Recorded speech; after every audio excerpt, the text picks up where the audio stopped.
All right. Can you guys hear me okay? Am I too loud? Okay. So for those of you that haven't met me before, I'm Ashley McIntyre. I am a clinical nutritionist and holistic health coach, and I have my own practice called The Elevated Plate. I love coming in here and speaking with you guys every month. I was sad we missed last month due to Hurricane Milton, but I'm glad that he is gone. And hopefully you guys are okay and your homes are okay after that. Today I'm going to be speaking about blood sugar and why blood sugar management is important. Regardless of if you have prediabetes or diabetes, it's important for everyone. How that relates to brain health, and we're going to create a really yummy, very blood sugar balancing dessert together. So sorry about the miscommunication. I thought she was making it. She thought I was making it. So we don't have special treats today, but we'll do them next time. So any questions before I get going? No? And if you do have any questions while I'm presenting, please feel free to raise your hand. So, all right. So this is kind of what we're going to go over today. I'm going to share my elevated plate, which I typically share some blood sugar basics, like what it is, how it relates to Parkinson's disease, inflammation, and health outcomes, and the elevated plate explained, which I really focus on fat, fiber, and protein, but carbohydrates are really important too. They're a fuel source for our body. We just need to know how to eat them. So this is, again, my practice is the elevated plate. So this is my elevated plate. What is on the left is ideal if you were going to plate every single meal, breakfast, lunch, and dinner, which none of us do because that's not practical. It would look like half of your plate being non-starchy fruits and vegetables, then the other half being your healthy fats, protein, your whole grains and starches. But again, we don't always eat like that. Maybe some of us eat like that more for dinner, sometimes for lunch. Breakfast is usually, not plated out like that. So to make it simple for clients and blood sugar balancing, I always say to eat the critical 4 in one meal, even in a snack. If you can try to focus on fat, fiber, protein, and color, you're going to balance your blood sugar. And we're going to get into more later why that's important and how that balances blood sugar. But if you can focus on, really fat, fiber, and protein, you're going to keep your blood sugar balanced throughout the day.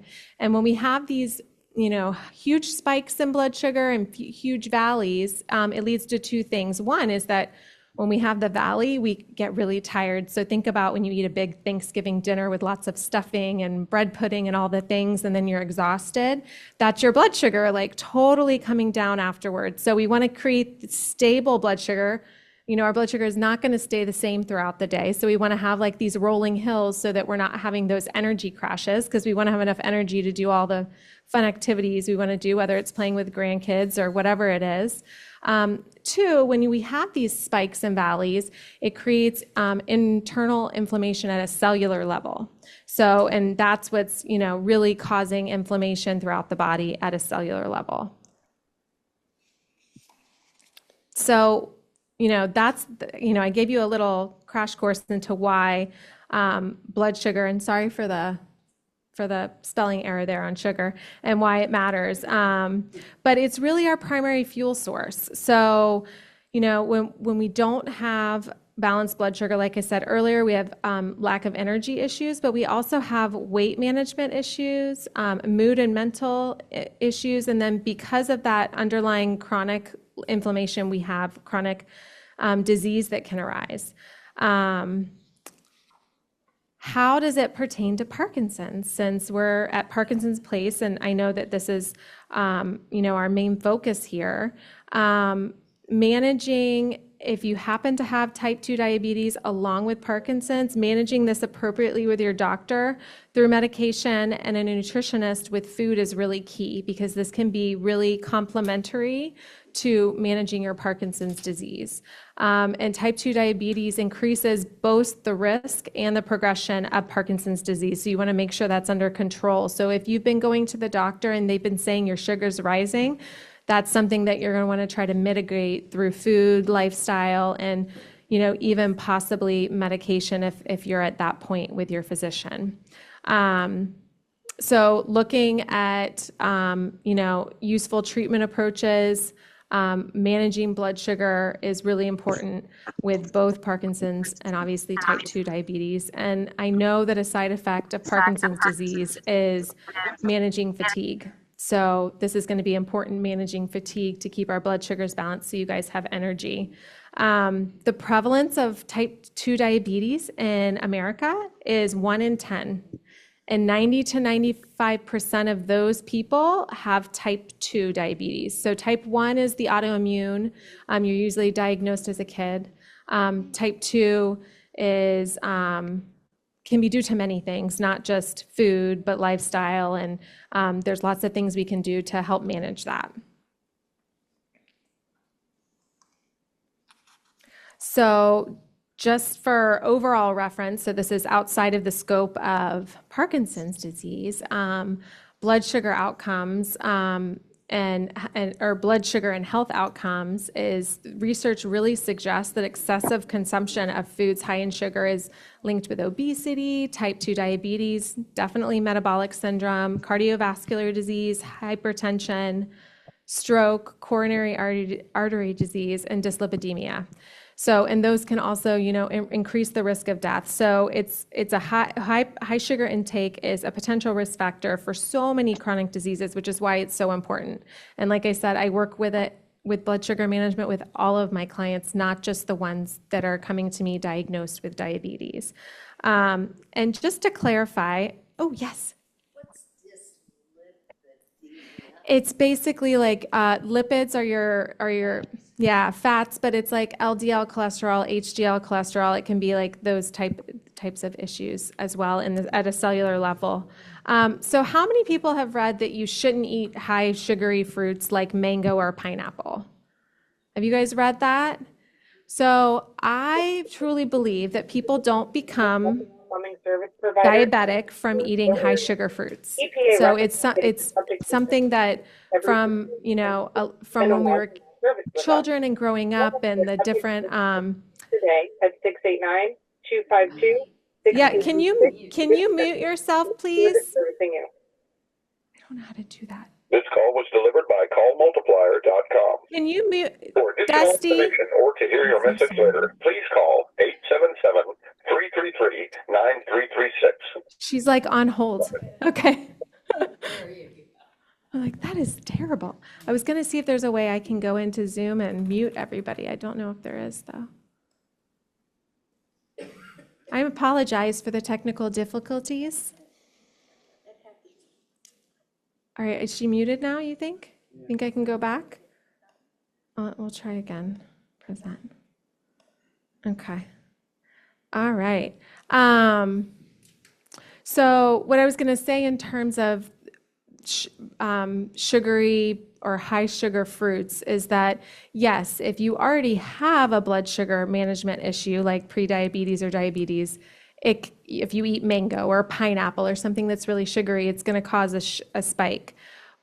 But please don't be scared to eat fruit. I would much rather you eat whole foods than grab a bag of potato chips or, processed food. And really, if we go back to, the elevated plate, and we eat fat, fiber, and protein together, you should be able to include carbs. You should be able to include your pineapple and your mango. Yes. Take into consideration the medications that people are taking. Yes, I have a full intake form. So when I work with clients, we don't just talk about what's on their plate. It's what symptoms they're having, medical diagnoses, and that obviously goes along with medications. Because if I do suggest any supplements, I have to make sure there's no interactions. So, and there's a website that I go and I kind of cross-reference everything. Yeah.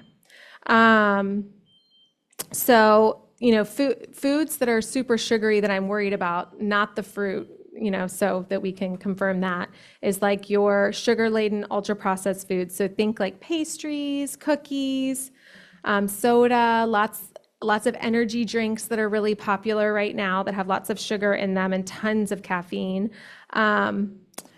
Versus like there are even healthy options like yogurt that, if you're not looking at the labels, can have a lot of sugar in them. So I usually try to get plain yogurt.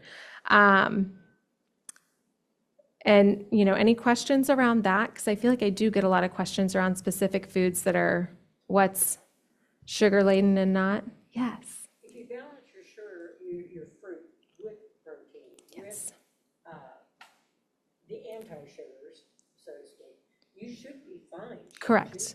As long as you haven't already, if you've been diagnosed with prediabetes or diabetes, there may be some, more mindfulness around carbohydrates we need to be. Like instead of having a full cup of mango, can we have like a fourth a cup or a third of cup?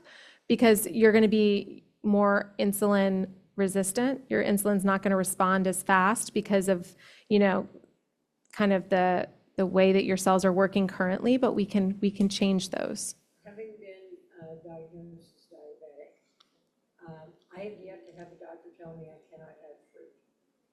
They have all said fruit is healthy, it's good food, it has natural sugars, your body is going to process those the way it should be processed instead of granulated sugars and things like that. Correct. So I eat a lot more fruits than I do candy bars and, ice cream is my downfall. It's, that's my crutch.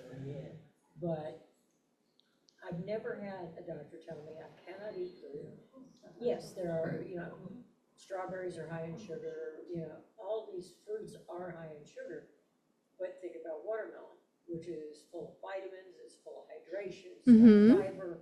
It has all the things that you want a fruit to have if you're going to eat fruit. So Right. I opt for a lot of watermelon sometimes when I get that craving for something sweet, or if I'm thirsty, Yeah. I'll go pick up a bowl of watermelon from the grocery store.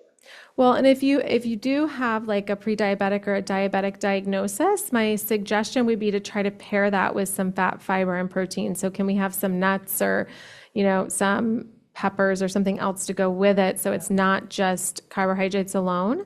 And something that can be very useful if you're interested in just kind of finding out because all of our bodies react differently to different things. Somebody may eat a cookie and not have any spike, and somebody else may eat a cookie and it goes through the roof. So it's really individual at a cellular level, and you can wear a glucose monitor. I actually have one in now just for kind of research purposes, but to see where your levels are at and what happens after you eat a meal. And it's really kind of interesting what spikes your blood sugar and what doesn't, because it's different for everyone. There are some kind of like general guidelines, but everybody's going to respond a little differently, for sure.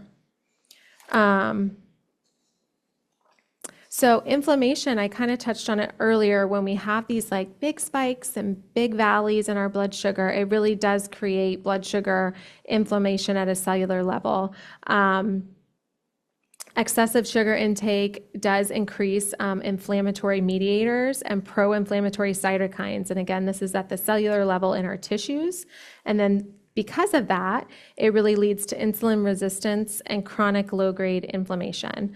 They have even seen in studies that sugar intake is a key factor in inducing low-grade chronic inflammation, autoimmune diseases, and even neuroinflammation, which is why I bring it up in this space.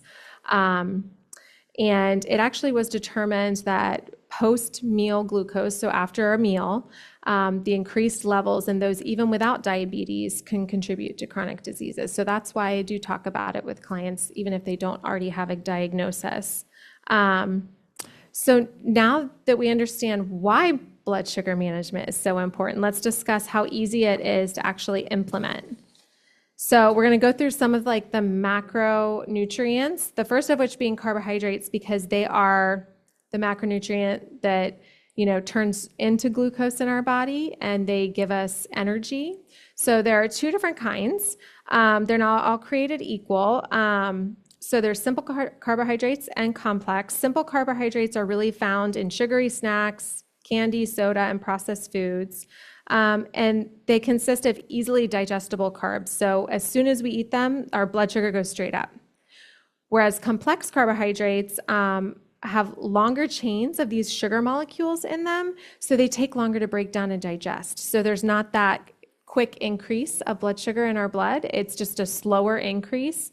And these are foods like whole grains, legumes, fruits, and vegetables that contain complex carbohydrates, like, your sweet potatoes and stuff, because there's definitely a lot of carbohydrates in there, but they are a complex carb at the same time. So the biggest way that I talk to clients about this is carbohydrates are like gasoline. Like when you want your car to go, you fill it up with gasoline. So think of carbohydrates like that for your body in terms of energy. Our body is better able to manage these carbohydrates earlier in the morning. We're better able to metabolize them versus in the evening. So I would recommend to a client, instead of having a big pasta dish at dinner, can we move it to lunch? Like, because we're just better able to manage that. And we're going to move after lunch, be it again, playing with the grandkids, or if we're doing an exercise class here. But after dinner, most people are more sedentary. And so then you're not using those carbohydrates, and that's going to make your blood sugar spike even more. So has anyone ever heard like go for a walk after a meal to help manage blood sugar? So, again, if you're somebody that's pre-diabetic or diabetic, a great suggestion would be to go for a walk after dinner, because normally we're sedentary. And so some people end up having their largest meal at dinner, and that can be really beneficial to be able to go for a walk after dinner and to support glucose levels. Any questions there?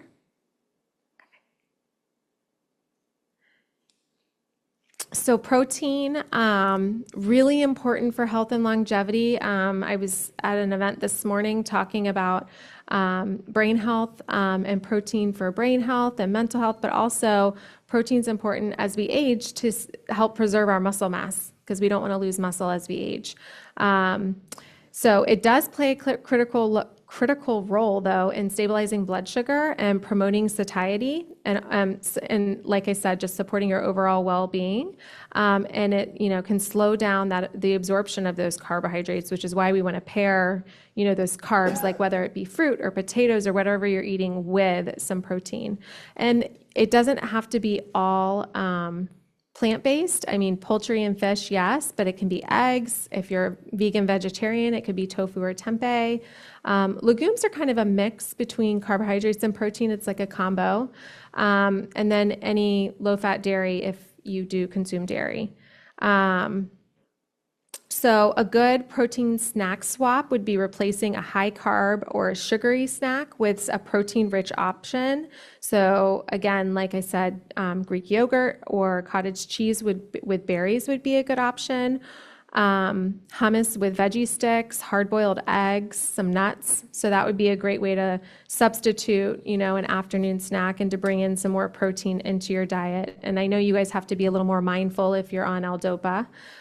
So, if that's something that you can do more in between, or in the evening, I know is when you guys typically consume most of the protein. And then the last micronutrient is fat. And fat is often misunderstood. And I don't know, the whole craze in the 80s and the 90s about the low-fat diets and all of that. Fat doesn't make you fat. It is very good for you, great for brain health, skin health. But it's an essential nutrient, and it has a huge impact on blood sugar regulation and overall health. So let the SnackWell cookies, fat-free cookies go. We want to keep fat in our diet. And so there are a couple different types of fat. And I don't know if you guys ever look at them on nutrition labels. Does anyone ever look at that on a nutrition label? What type of fat? So it can be really beneficial. So the really good ones are poly and monounsaturated fats. They aren't usually broken down into nutrition labels in that manner, but you can kind of, by process of elimination, if they list the saturated fats and trans fats, you can see what's left. But these are, monounsaturated fats are like your olive oil and your avocado and most nuts. And then polyunsaturated fats are seeds and like cold water fish, like salmon. And they've been proven to help support blood sugar control. So then unhealthy fats are like trans fats. Most of the time, we don't have to worry about that in America anymore, because it's been very much proven that trans fats are really, really terrible for health. They increase your LDL, so your bad cholesterol, and they decrease your HDL, so your good cholesterol. So they make them go in the opposite directions we want them to go. But some processed foods still have them in them. So you can tell by looking at the label, it'll say partially hydrogenated or hydrogenated oil, and that's the stuff you want to steer clear from. And even if it says 0 grams trans fat, they don't have to list if it's under a gram, I believe, per serving. So they kind of get by that way. But those are the ones that are really like no-go. You shouldn't eat those for your health. The ones that are a little complicated is saturated fats. So they lie somewhere in the middle. So saturated fats are like your fatty meat, butter, full cream, like dairy, poultry skin. Oh, I'm so sorry. Yeah. One question, Ensure, Booster, liquid I- protein. What? The liquid protein. The liquid- Ensure. Oh, yeah. Where do they fit? So, I mean, I would have to look at the label. You would want to look and see how much sugar is in them, is what you would want to look at. Because I know that those are really important in terms of, not being able to lose weight, because I know that's a concern sometimes in Parkinson's disease and weight management. But I don't know off the top of my head their sugar content. So I would just look at that and see. We're talking about lunch being the main meal. I was brought up a family of Europeans, basically had their main meal at breakfast. Yes, what is it? Breakfast like a king, lunch like a prince, and dinner like a pauper. Isn't that the saying? So we don't eat like that in America, but it's that would be ideal, because then we're using the food as fuel, right? As fuel for our body. Because, yeah, I like that though. Where did you grow up in Europe? Where? Grandparents Oh, okay. Oh, awesome. came, used to the lattes, pastas, pastries. But their food is made differently in Europe, because I have clients that can go to Europe and eat things that they can't eat here because the flour's processed differently, the wheat's processed differently. It's just very different there. Yes, I agree. But saturated fats, so those are the ones that are mixed. We need some, but we don't want a ton, right? So the World Health Organization recommends about 10% of calories be from saturated fat. So to give you an idea, like if you eat around 2,000 calories a day, that's 22 grams of saturated fat. Now, for those that have increased LDL cholesterol and need to be a little bit more mindful around their cholesterol management, the American Heart Association recommends 5 to 6%. So less than that. So that's about 13 grams of saturated fat daily, just to give you an idea if you're on a 2,000 calorie-ish diet. So again, fats are not fat. They're very often misunderstood. And everything in this picture is like foods that I recommend to all my clients. Salmon, olive oil, nuts, seeds, avocados are really beneficial for health overall and brain health in general. If you are more wanting to manage weight in terms of not gaining weight, then the only thing to be mindful of around fats is just to not overdo the serving. Like maybe pour yourself a certain serving of nuts instead of having like a full cup of nuts, because fats are very nutrient dense, meaning they are high in calories. But again, don't avoid them because they're delicious. Oh no, what did I do? I'm sorry. Okay, I'm back. Okay. So the last one that is not technically a macronutrient, but I think it should be, is fiber. And there's soluble and insoluble fiber, but the reason I think that fiber should be so important in our diets and we don't eat enough as Americans is because of our gut health. And, I've talked before around how the bacteria that live in our gut, which are called our gut microbiome, are so important for the gut-brain connection in addition to our immune system. So the average American, I think it's 95% of Americans don't get enough fiber. The average American, I think, eats about 14 grams a day, and it's recommended for your recommended daily allowance, like that the government puts out. Women under 50 should have 25 grams. Women over 50 should have 21. And then men under 50 should have 38 grams of fiber, and men over 50 should have 31. Now, me being a nutritionist, I would up it a little bit and say the minimum should be 30 for everyone. But you can't start all in one day or you'll have major GI upset. So if you do a little tracking on your fiber and you realize you're not eating very much, just kind of slowly kind of put in some more leafy greens or eat some more berries, maybe have some chia pudding or something. So fiber also is really great for keeping you regular if you tend to run constipated as well. It's considered, referred to as nature's broomstick for our GI tract. So it can really promote regularity.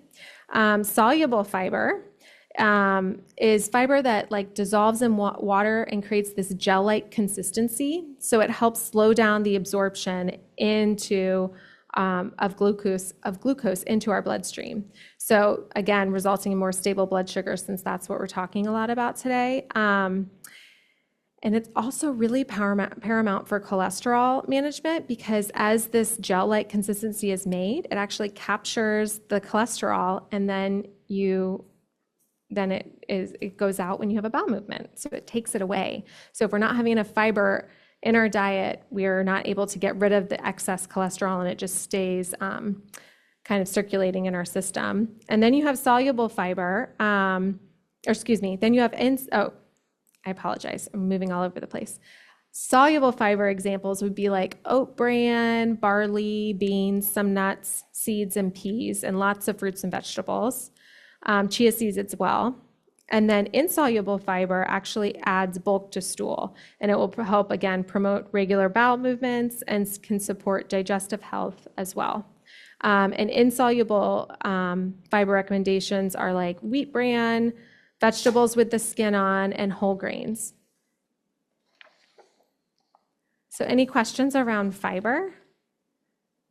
No? So again, I'm going to kind of go back to, we're going to recircle back to the beginning. So this is the elevated plate, and we've talked a lot about why it's important to eat some of these. So I think as Americans, we all eat a lot of carbohydrates, which is not a bad thing. Again, we need energy. That's like fuel for our bodies. So if we can incorporate more protein and more fat and more fiber together, then we're going to manage our blood sugar better. Yes. About the fiber. Yeah. Insoluble, again, Mhm. examples, and then soluble. And you know what? I'm going to make myself a note. When I send out the email for the recipe, I'll also add those examples in because I don't know that I don't have them all memorized, but soluble examples would be like oat bran, barley, lots of beans and nuts, some fruits and vegetables like apples and pears, and then chia seeds and flax seeds.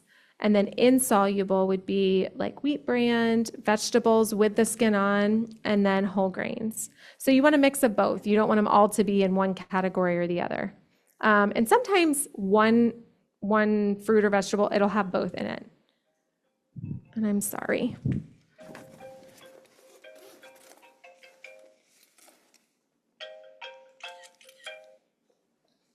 I'll turn that off. I apologize. So any other questions though before we go into the fun cooking demo? Questions around macronutrients? Maybe last time I came, we did a lot of food examples of different recipes to share. Yes. Yeah. The rices? So I don't think I have a clear answer for you there because it really depends on what article you read. What I will say is that rice by itself whether it's white rice or brown rice, is going to spike blood sugar. So that's why we want to eat it with, some grilled, vegetables and maybe some chicken or some beef or something to make it more of a fat, fiber, protein, and maybe add some olive oil on top or some avocado to it with some nuts or something to make it more well-rounded, and then you're not going to see that blood sugar spike. The only thing that is pretty definitive around white rice versus brown rice is that white rice is showed to, especially if it's grown in the U.S., is showed to have less,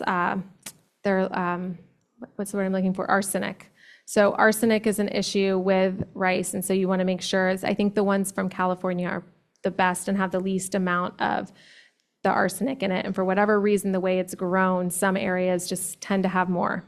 So that's why I actually choose white rice most of the time, because the brown rice tends to have more of those heavy metals in it, if you will. That was the word I was looking for, heavy metals. Yeah, there's a bunch of research on it. Choose brown. Yeah, jasmine, organic jasmine. Yeah, and jasmine's fine. Yeah, no, jasmine's a great choice. And you know, that's not to say don't ever eat brown rice, because brown rice is much better than eating a bag of potato chips, right? We're eating whole foods. Like I would much rather my clients eat whole foods that are grown in the ground or that are just, you know, have a lot more depth to them than processed foods. Nutrition-wise, is brown rice, well, it has fiber. It has a little more fiber, I think, in it. I don't know off the top of my head if that one has more fiber. And I don't know about the heavy metal. The research I did was on brown rice versus white. I'd have to look into that.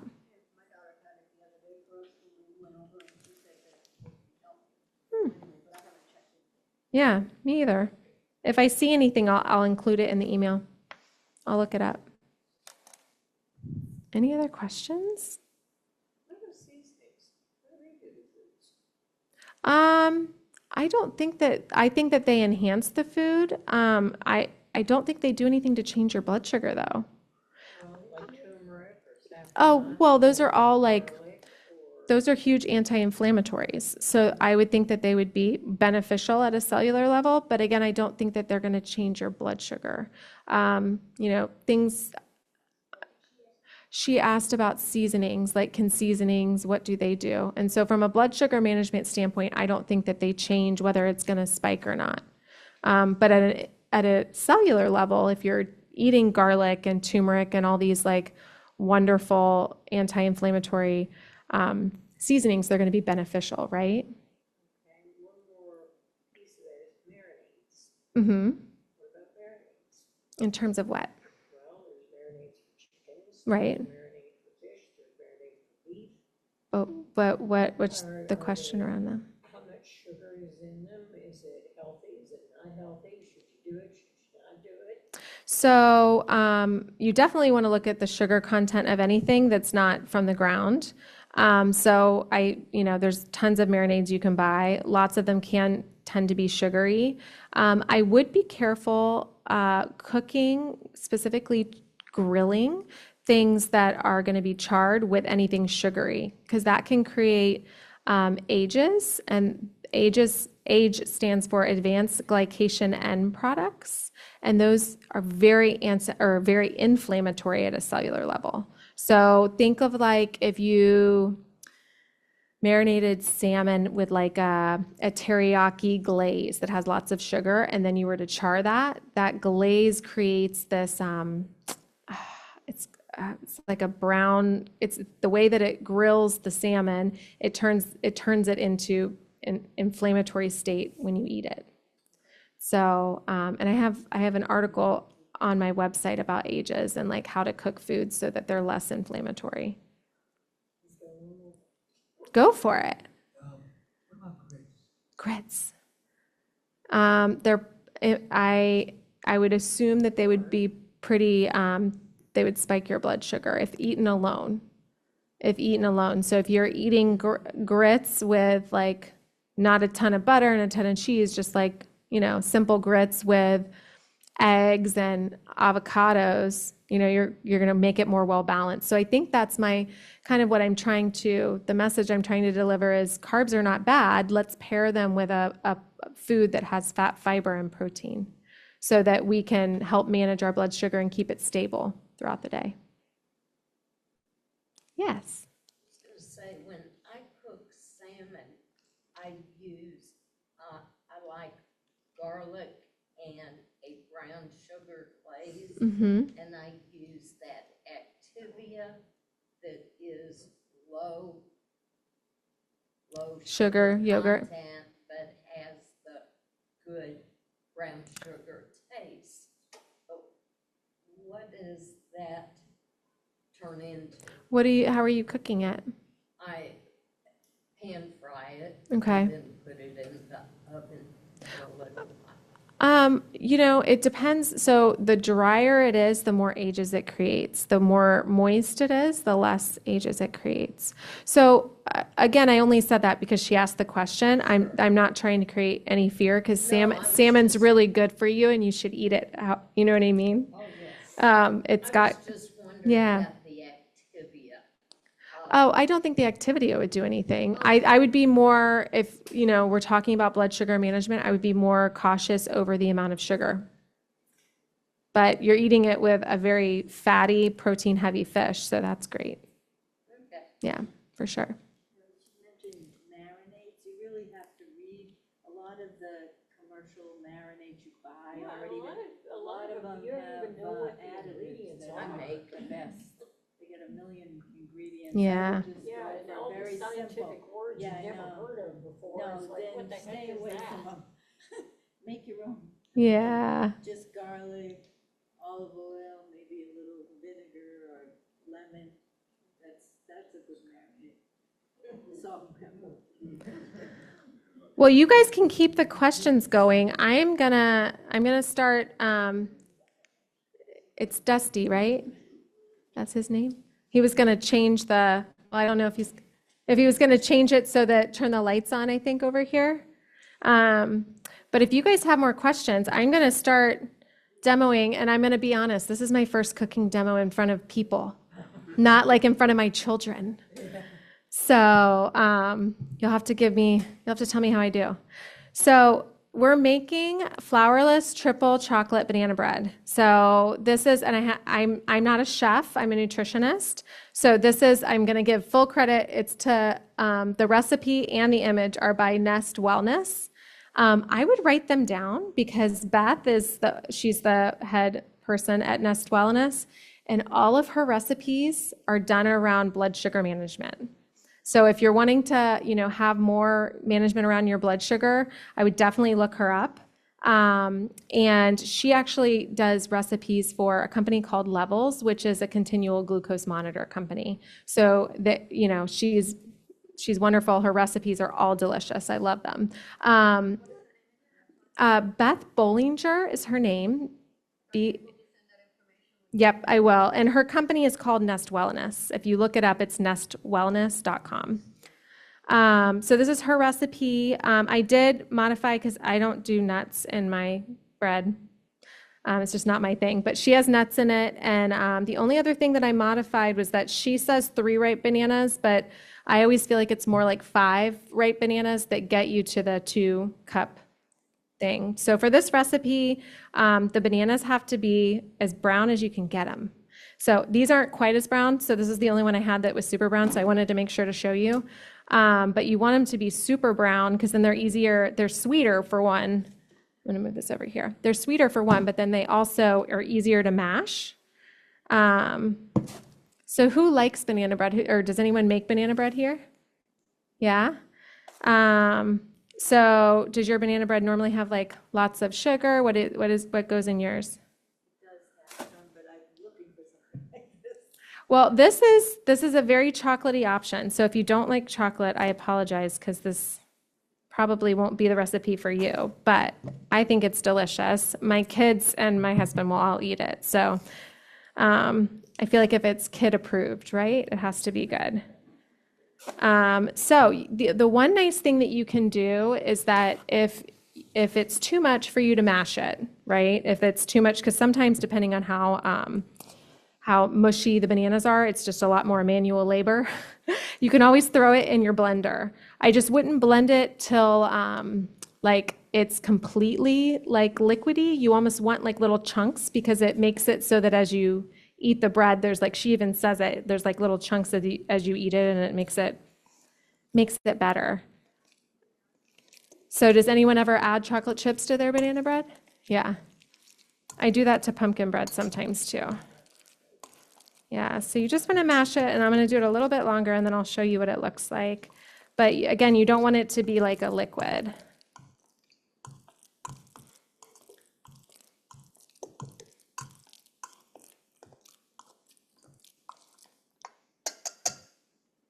Set this over here.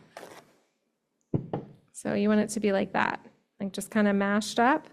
And then we're going to do all of the, what I'm going to say is wet ingredients first. I don't like using 2 bowls because then I have 2 bowls to clean. So I know that chefs would say otherwise, but I don't like to have 2 bowls to clean. So I do it all in 1 bowl. So for eggs, any questions around eggs? I always feel like I have a ton of questions from people when I talk about eggs and I've been buying free-range yeah. eggs. I always bought organic eggs, but grass-fed, not just free-range. Yeah. Grass-fed. I feel that's better than even, with that free range, they're not really free. Yeah, the free range, yeah, they're not really free. The pasture raised are the ones that, I don't realize how I know, chickens are, I know, those poor I know. they live in Well, I'm glad you're eating them because I always feel like when I talk to clients, they're like, well, I don't eat eggs because they're bad for you. And it's like, oh, that's been debunked. Please eat eggs. They're really good for you. Totally been debunked. I'm sorry, what'd you say? Oh, I had 3 eggs with eggs out for lunch. Good. So, Well, that's even better because I'll have clients that will say, well, for breakfast, I had 1 egg and avocado toast, and the 1 egg probably has between 6 and 7 grams of protein in it. So unless you're eating 3, you're really not getting a good serving of protein. You know, you got to eat at least 2 or 3. So 1 egg is not enough. All right, so we are going to do nut butter next. Oh, yes. Yeah. For flavor, no. The brown eggs, that's what we were talking about. Pasture raised is just, it's nicer for the chickens, but they've also proven that the eggs have more vitamin D in them because the chickens that are raised in the huts, they don't get sun, and we get vitamin D from sun. So if the chickens never see the sun, then you're not going to get the vitamin D out of the egg. So that's really from a nutritional standpoint. But from the flavor standpoint, it won't make a difference. So nut butter, the specific recipe says that to use just plain nut butter, so nothing with added oils. And the reason why, you know how you see how like it's kind of, well, I don't know if you can see it, it's very runny. You want it to be runny. You don't want it to be like, I guess, Jif or Peter Pan, because it'll help with the consistency, but also then you don't have the added seed oils in, which I know we've talked about before, where those can be a little inflammatory. Nothing to where like you want to freak out and not go out to eat and have like a meal and maybe they've cooked with seed oils, but at home when you're cooking, if you can avoid them, that's beneficial. So I think it's 1 cup. So we'll pour that in here. This is peanut butter. It says you can use any butter. The thing is, I actually like the nutritional profile of almonds better, but almond butter is very expensive. So I use peanut butter for this because my kids can eat this in like 3 days.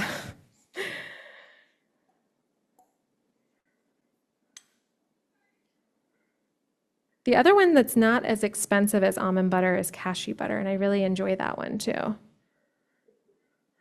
So we'll stir that in, and then next is vanilla. Has anyone here ever made homemade vanilla extract? Do you know? I did not know it was so easy. A friend gave it to me for a Christmas gift last year, and I was like, how do you make it?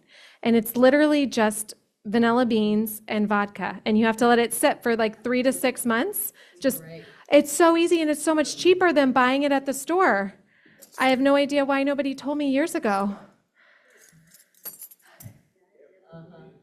What? Land's End sells Land's Island, or that spice sells just the bean. Where is that? In any Publix, Oh, I ended up ordering mine on Amazon. well, of course, we can all do that. Well, because I couldn't find it. Yeah, it's, what's that, Island Spice Island. Oh, that's the brand? Yes. I was making a bunch of them to give as gifts, so that's probably why I went online. Years ago, somebody at Okay. our Walker gave that as gifts with the little instructions. Yeah. And we just kept filling You the can, bottom you can, I with haven't, vodka. I haven't done it more than twice, but you Yeah. can, you just refill it up with vodka. You have to let it sit and, marinate. Same beans. Yeah.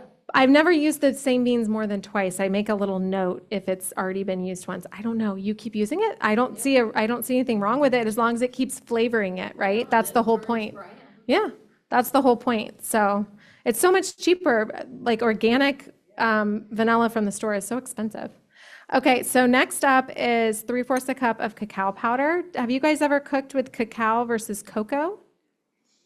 So cacao is really like there, you can, like if you go to like an acai place or a smoothie place, they'll put cacao nibs on stuff. It's just like raw chocolate. It's what chocolate's made from. So cocoa is the like processed version with added sugar. So cacao, you just switch the A and the O at the end. And it's the raw version of chocolate. So that's what I recommend. I would not put it in all at once. So you're going to have it like poof in your face because it's really light, almost like powdered sugar. It has that like light, fluffy.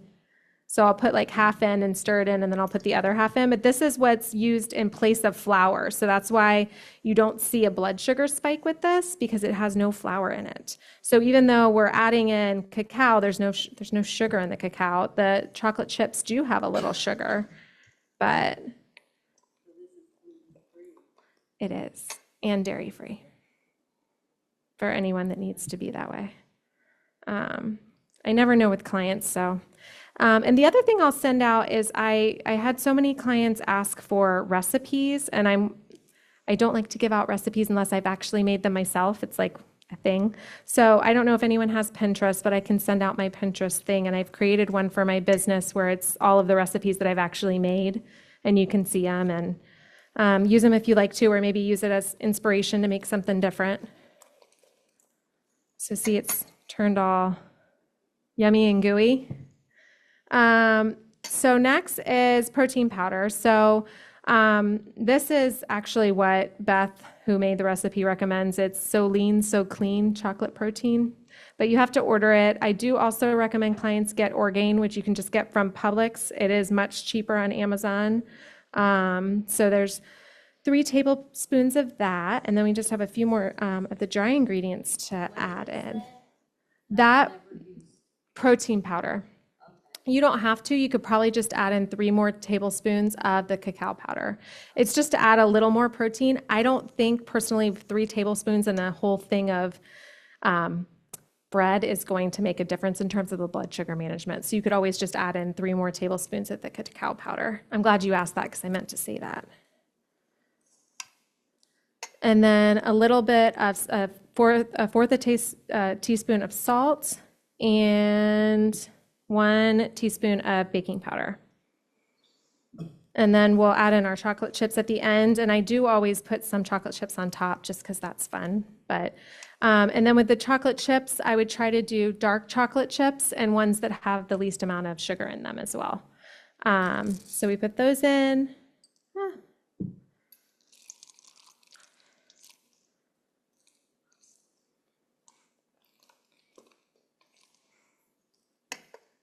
And then you can put it either in a bread pan with, I like to do parchment paper because you can just lift it out and then you don't have to clean the pan. I don't use, if you do it with muffins, I don't use muffin, what are they called, liners? They stick to the muffin and rip half the muffin off. So I would just use like a little bit of avocado oil or some sort of oil to make it so they come out. But for the bread, I would cook between 35 and 40 minutes, depending on your oven. And for the muffins, it's between like 15 and 18 minutes. But, so is this fun? 350. Oh, 350, sorry. And I will send out the recipe. He's showing me making it versus having the thing up, but I will send out the recipe too. But and I'll send out another one that I found that sounded very good. It was cottage cheese with a little bit of maple syrup and cacao powder, and you blend it up and when you put it in the fridge, it creates like a chocolate mousse consistency. Once you blend it smooth, obviously you won't have the chunks from the cottage cheese, but I'll send that one out too because I thought that one looked fun. Cottage cheese, the cacao powder, so like to make it chocolatey, and a little bit of maple syrup, but not too much because of the sugar, but a little bit of maple syrup. So any other questions for me? This was fun. Yeah, I'm very sorry about the miscommunication about having it, but we will have it next time. Well, what are you gonna do with it? That's why I brought the saran wrap. I didn't know. Good. Oh, I'm not throwing. Gonna throw No, I don't throw away food.